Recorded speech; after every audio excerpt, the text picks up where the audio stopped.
Assalamualaikum warahmatullahi wabarakatuh. Kembali lagi dengan saya Anissa Frismadanti dari mahasiswa PPLSP Geografi dari Universitas Pendidikan Indonesia.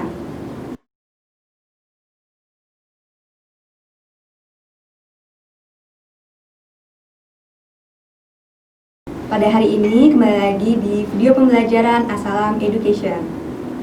Nah, untuk pertemuan hari ini kita akan membahas tentang dinamika litosfer dan dampaknya terhadap kehidupan. Litosfer berasal dari bahasa Yunani yang artinya litos yaitu batuan dan sfer artinya lapisan. Secara harfiah, litosfer adalah lapisan bumi yang paling luar, biasa disebut dengan kulit bumi.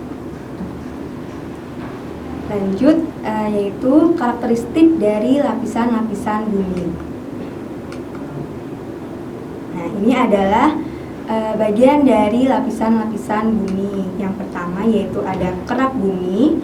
Lapisan ini memiliki ketebalan berkisar 5-70 km atau kurang lebih 3,44 mil.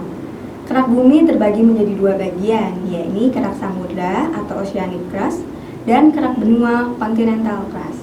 Nah, kerak bumi atau kulit bumi inilah yang akan kita bahas, yaitu bagian dari litosfer. Yang kedua dari lapisan bumi yaitu ada mantel bumi. Mantel ini terdiri dari bebatuan yang mencakup 84% volume bumi dan memiliki kedalaman sekitar 2.900 km. Yang terakhir ada inti bumi. Inti bumi ini terdiri dari dua, yaitu inti dalam atau inner core dan inti luar outer core. Nah, bagian bumi ini dia terdapat magma pijar. Bagian ini memiliki suhu serta tekanannya sangat tinggi karena itu tadi inti bumi ini berada di lapisan bagian dalam bumi. Nah, karena kita akan belajar tentang litosfer, ini merupakan bagian dari litosfer atau litosfer itu terdiri dari dua. Yang pertama itu ada kerak bumi. Lapisan kerak bumi ini merupakan lapisan padat yang terdiri dari batuan beku granit pada bagian atasnya dan batuan beku basalt pada bagian bawahnya. Lalu yang kedua ada kerak samudra, lapisan padat yang terdiri dari endapan air laut pada bagian atas, kemudian di bawahnya batuan-batuan vulkanik dan paling bawah tersusun dari batuan beku. Bisa lihat di gambar bahwa yang kita akan pelajari yaitu di permukaannya atau di bagian litosfernya. Nah, di sini kita akan membahas lebih ke litosfernya, yaitu apa sih fenomena-fenomena yang terjadi di bagian bumi terutama litosfer. Nah, ini ada ciri-ciri dari kerak benua serta kerak samudra. Kerak benua biasa disingkat dengan sial karena penyusun utama dari kerak benua ini berupa silium dan aluminium atau granit. Sedangkan kerak samudra biasa disebut dengan sima karena penyusun utamanya berupa silium dan magnesium. Kita bisa dilihat di sini. Ketebalannya kerak benua rata-rata 35 sampai 45 km. Sedangkan di daerah pegunungan bisa mencapai 60 sampai 70 km. Lalu untuk di kerak bumi, ketebalannya ini lebih tipis dibandingkan dengan kerak benua, yaitu 6 sampai 10 km. Kerak benua untuk umur batuan kerak benua, dia lebih tua, bisa mencapai sekitar 1.500 juta tahun. Sedangkan untuk kerak samudra, umur batuannya biasanya lebih muda, yaitu 200 juta tahun yang lalu. Lalu untuk berat atau massa dari kerak benua ini lebih ringan, sedangkan kerak samudra lebih berat. Untuk susunan batuannya, kerak benua batuan berwarna cerah dengan unsur penyusun utamanya silium dan aluminium. Sedangkan untuk kerak samudra, batuan induknya, unsur penyusun utamanya berupa silium dan magnesium. Lanjut, kita akan membahas tentang proses tektonisme dan pengaruhnya terhadap kehidupan. Nah, apa itu tektonisme? Tektonisme adalah tenaga yang berasal dari dalam bumi yang menyebabkan terjadinya dislokasi atau perubahan letak lapisan kulit bumi batuan. Nah, karena adanya proses tektonisme, terjadilah fenomena lipatan serta patahan atau sesar. Nah, ini biasanya kita kenal dengan adanya dataran tinggi, rendah, atau lain-lainnya. Yang pertama ada lipatan. Lipatan terjadi akibat adanya tenaga endogen berupa tekanan yang arahnya mendatar dari arah yang berhadapan dengan waktu yang relatif lama. Sedangkan patahan terjadi karena adanya gerakan yang relatif horizontal serta vertikal pada lapisan kulit bumi yang kaku dalam waktu yang sangat cepat. Nah, bisa dilihat di bagian kiri ini itu ada berupa lipatan. Lipatan itu biasanya terjadi ada dua. Yang pertama antiklinal. Antiklinal ini biasa dia membentuk sebuah puncak atau pegunungan. Sedangkan kebalikan dari antiklinal yaitu sinklinal, yaitu lembah lipatan. Biasanya kalau kita lihat di alam biasanya dia berbentuk lembah-lembah atau lebih menurun dibandingkan antiklinal.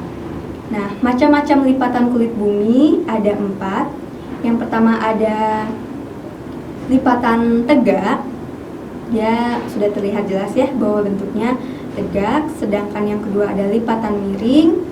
Yang ketiga ada lipatan menggantung. Dan yang terakhir ada lipatan rebah karena bentuknya seperti badan ketika sedang rebahan. Nah, karena litosfer ini adalah lapisan bumi yang paling atas, dia dibentuk oleh berbagai bentuk batu-batuan.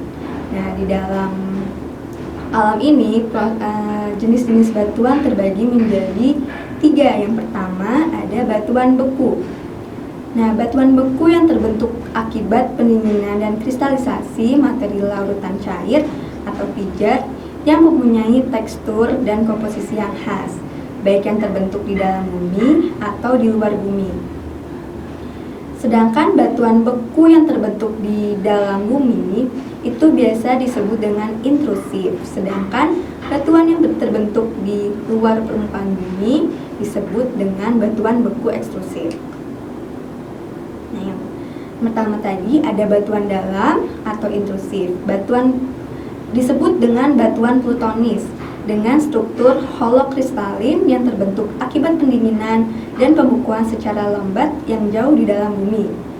Sifat fisik dari batuan beku dalam biasanya berbutir kasar, lalu jarang memperlihatkan lubang-lubang gas. Yang kedua ada batuan beku luar. Batuan beku luar biasa disebut batuan gang. Biasa disebut dengan batuan korok dengan struktur profil dan terbentuk akibat pendinginan dan pembekuan yang menerobos lewat celah-celah dari gunung api. Nah, sifat fisiknya ini biasanya lebih halus dan sedikit mengandung gas. Lalu yang terakhir ada batuan beku luar atau biasa disebut dengan eksklusif, adalah batuan yang terbentuk oleh magma ketika mencapai permukaan bumi atau yang biasa kita sebut dengan lava. Dan disitulah terbentuknya batuan beku luar. Nah, di sini ada beberapa contoh dari batuan beku. Di antaranya ada batuan apung, obsidian, andesit, diorit, basalt, liparit, lalu ada gabbro serta granit dan lain-lainnya. Lalu yang kedua dari jenis bebatuan adalah batuan sedimen. Nah, batuan ini terbentuk karena timbunan endapan yang telah mengalami pemadatan hingga menjadi batuan pejal atau disebutnya dengan batuan sedimen. Nah, batuan sedimen ini dibentuk melalui beberapa tahap. Yang pertama ada pelapukan atau weathering. Hancurnya batuan dan benda lain dari ukuran besar menjadi kecil. Lalu setelah batuan sedimen mengalami pelapukan, ia mengalami pengangkutan atau transportation. Nah, di sini dia dilakukan oleh tenaga atau agent. Nah, tenaga ini apa? Yaitu berupa air, gletser, dan gaya gravitasi. Yang ketiga adalah deposition. Deposition ini melalui tahap pengangkutan, lalu dia terbentuk dari beberapa lingkungan, sehingga terjadinya batuan sedimen. Nah, lingkungan itu terdiri dari pesisir, laut dangkal, lalu ada danau, laut, dan lain-lainnya. Yang terakhir adalah ada compaction dan cementation. Di tahap ini batuan sedimen mengalami penimbunan serta pengikatan. Nah, ini ada salah satu jenis dari batuan sedimen, ada batuan breksi, ada batu lempung, serta batu konglomerat. Nah, batuan yang terakhir yaitu batuan metamorf. Batuan yang telah mengalami penghamburan dari batuan beku, batuan sedimen, atau batuan metamorf dalam keadaan padat atau rekristalisasi. Batuan metamorf ini terbagi menjadi ada 3 dalam proses pembentukannya. Yang pertama itu ada metamorfose kontak. Metamorfose kontak ini terbentuk karena faktor suhu yang sangat tinggi dalam waktu yang lama. Yang kedua ada metamorfose dynamo. Ini merupakan terbentuknya secara dari tekanan kuat dalam waktu yang lama. Lalu yang terakhir ada metamorfose pneumatolitis kontak. Di sini terbentuknya dipengaruhi oleh panas dan masuknya unsur lain ke dalam proses metamorfose.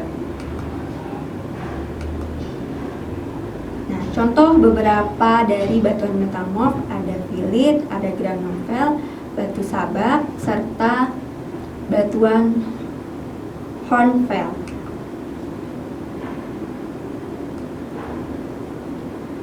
Lalu setelah kita mengetahui proses lalu apa yang terjadi pada proses tektonisme, di dalam proses tektonisme ini juga terdapat beberapa pengaruh terhadap kehidupan kita sehari-hari. Nah, salah satu pengaruh tektonisme dalam kehidupan, dia bisa menimbulkan dampak negatif serta dampak positif. Yang pertama akan kita bahas yaitu dampak negatif. Dampak negatif yang ditemukan dari adanya tektonisme berupa misalnya dapat menimbulkan erosi, longsoran, dan sedimentasi. Lalu lereng-lereng yang terbentuk karena tenaga endogen atau tenaga yang mempengaruhi tektonisme ini itu juga tidak baik dijadikan daerah pertanian. Yang ketiga, dampak negatifnya bisa menimbulkan letusan gunung api dan gempa bumi, juga bisa menimbulkan tsunami. Oke, di samping kanan bisa dilihat itu adalah gambar-gambar atau contoh fenomena yang negatif yang menimbulkan dampak negatif dari adanya tektonisme. Yang terakhir ini adalah pengaruh tektonisme dalam kehidupan, terutama yang membawa dampak positif. Yang pertama ada proses vulkanisme pada gunung api yang ada di Indonesia sangat bermanfaat bagi lahan pertanian. Misalnya, hasil dari letusan gunung api itu dia membawa material-material positif dan itu sangat bermanfaat untuk lahan-lahan sekitarnya. Yang kedua yaitu dampak positifnya berupa gunung api ini merupakan penghasil bahan galian gitu, karena adanya proses tektonisme jadinya di Indonesia banyak sekali potensi-potensi tambang yang bersebaran di wilayah Indonesia.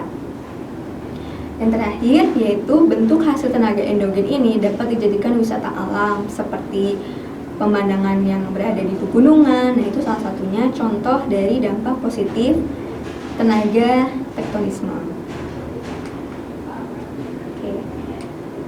Oke, untuk pertemuan kali ini dibahasnya hanya sampai pengaruh tektonisme dalam kehidupan. Untuk minggu depan akan kita lanjut, yaitu materi pengaruh vulkanisme serta seisme pada kehidupan dan pengaruhnya terhadap kehidupan.